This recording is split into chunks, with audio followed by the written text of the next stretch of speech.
Dúvidas. As principais dúvidas, as principais perguntas que são feitas pelos alunos, pelos vestibulandos, pelos candidatos ao Enem. A primeira delas é: professora, eu não escrevo bem. Professora, como que eu faço para escrever bem? Meus queridos, não existe uma fórmula, né? Se existisse uma fórmula, acho que o professor de língua portuguesa já estaria rico. A fórmula X, vamos vender, vamos comercializar. Não existe fórmula, mas existem algumas dicas que nós podemos dar para ajudar a melhorar a sua escrita. Primeira coisa, eu sempre falo que a leitura é essencial. A leitura é muito importante. Quem lê, escreve melhor, comunica-se melhor, pensa melhor, desenvolve melhor o senso crítico. Então é muito importante. Tá, mas ok, eu vou ler.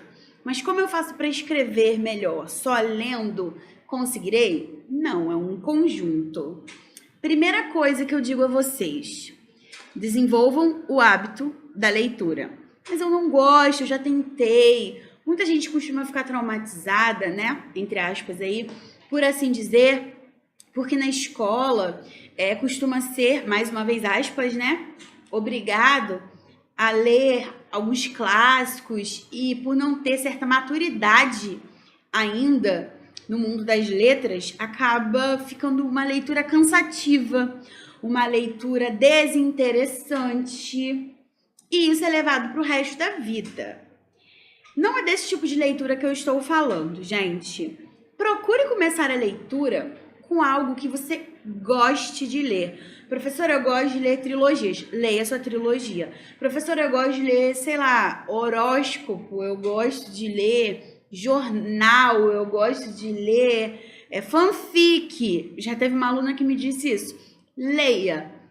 Comece lendo aquilo que você gosta. Depois, comece a usar. Procure outras coisas que sejam desafiadoras. É mais ou menos quando a gente, igualzinho assim, quando a gente começa na academia, que você vai primeiro pela necessidade, depois pelo hábito. Mesma coisa, gente. Comece lendo aquilo que você gosta. Veja que você tem a necessidade de desenvolver o hábito. Primeira dica, então: como escrever bem? Leia. Segunda dica: pratique. É muito interessante que você coloque em prática aquilo que você está aprendendo. Então, se você tiver a oportunidade de escrever, escreva, anote seus pensamentos. Mas eu vou escrever o quê? Viu uma citação, uma frase que achou interessante? Escreva. Um dia estava sentado e fez uma reflexão sobre a vida? Escreva. Ai, mas eu não uso caderno, eu não uso bloquinho. Pegue o seu celular, o bloco de notas do seu telefone, digite, não tem problema. Porque, gente, a escrita, né, tecnológica, ela também é uma grande aliada no nosso dia a dia. Estou no ônibus, estou fazendo alguma coisa, ouvi uma música, achei interessante, isso me levou a uma reflexão. Anote, comece a escrever. Mas eu não quero me tornar um escritor, eu quero passar na prova, eu quero entrar na faculdade. Comece por algum lugar. Então, primeira dica é: leia. Segunda dica: pratique. Segunda dúvida: como é a estrutura de um texto? Depende. Depende de qual texto você está falando. Primeira coisa, gente, texto, ele é um enunciado significativo. Um texto pode ser uma imagem, um texto pode ser um poema, um texto pode ser a letra de uma música, um texto pode ser um quadro. Até no Enem mesmo, né, nós vemos às vezes obras de arte, aí vem falando, o texto tal. Aí você olha e fala, mas isso é uma figura. Sim, mas há uma mensagem por trás dessa figura. Então é um texto, certo? Pensem comigo. Se eu tenho ali um texto, eu preciso saber de qual você está falando. No nosso caso, é o texto do Enem. Como é a estrutura de um texto? A estrutura do texto do Enem é a estrutura básica. É um texto que tem começo, meio e fim. É um texto que tem introdução, desenvolvimento e conclusão. A maioria dos textos apresenta essa mesma estrutura. Professora, por que a maioria? Não são todos? A gente tem poucas exceções, gente. Um poema, a gente tem, por exemplo, um poema concreto. Há sim exceções, mas a regra é: textos têm começo, meio e fim. Introdução, desenvolvimento e conclusão.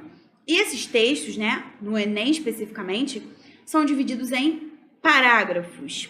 Cada parágrafo é uma unidade significativa e nós veremos isso numa aula específica. Todas essas unidades significativas, elas conversam entre si. Elas não são enunciados soltos. Elas têm conectivos, elas têm palavras que ajudam na amarração, elas têm palavras que ajudam na sua coesão. Então, é muito importante que a gente compreenda isso, que um texto é um todo significativo, que um texto ele tem subdivisões, porém ele tem suas amarrações que são muito maiores. Como a estrutura de um texto?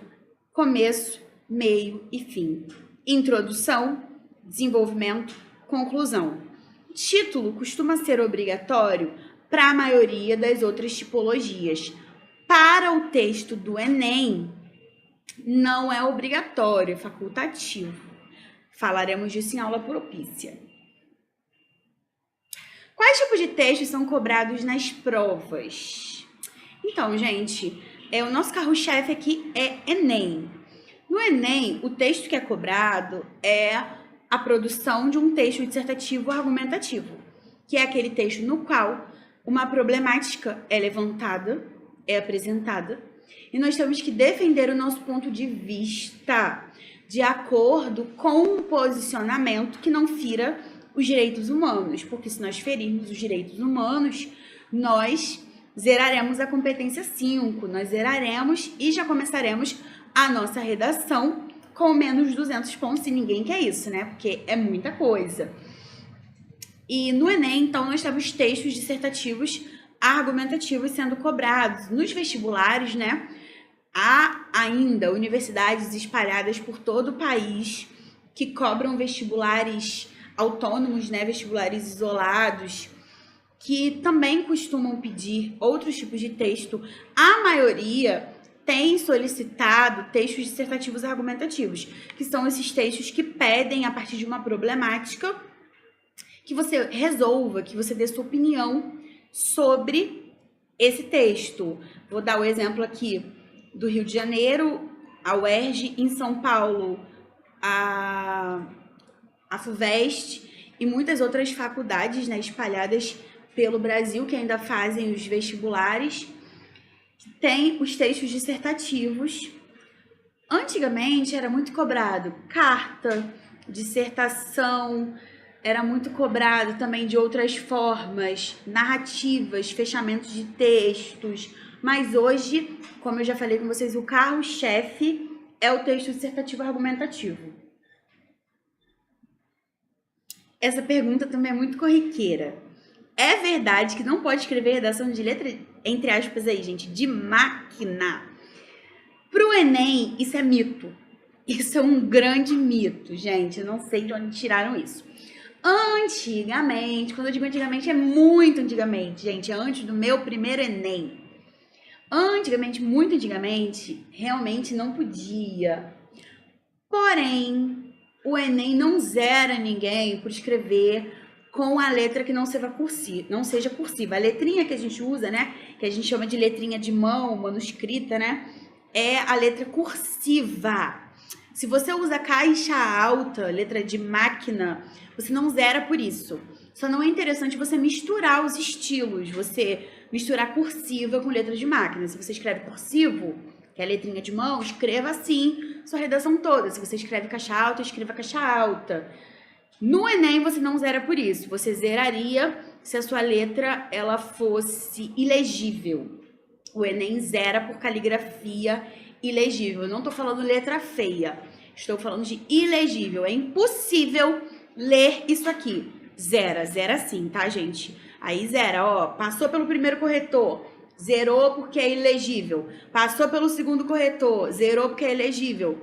Vai lá pra banca para poder confirmar o seu zero. Realmente legível, aí não tem como. Mas se só for uma letra feia, mas que der para ler, né, gente? Até porque esse conceito de letra feia é muito relativo, né? Ok. Se você mistura, mas é pouco, ok. Agora, se você mistura muito a letra cursiva com a caixa alta, cuidado. Ah, eu só escrevo de letra de forma, tudo bem. Não é aceito nas provas militares. Nas provas militares, gente, não é aceito, tá? Você tem que escrever cursiva. Então, se tem alguém que além do Enem queira fazer também provas militares, se liguem nisso, que na prova militar realmente é obrigatório o uso de letra cursiva. Mas no Enem não zera.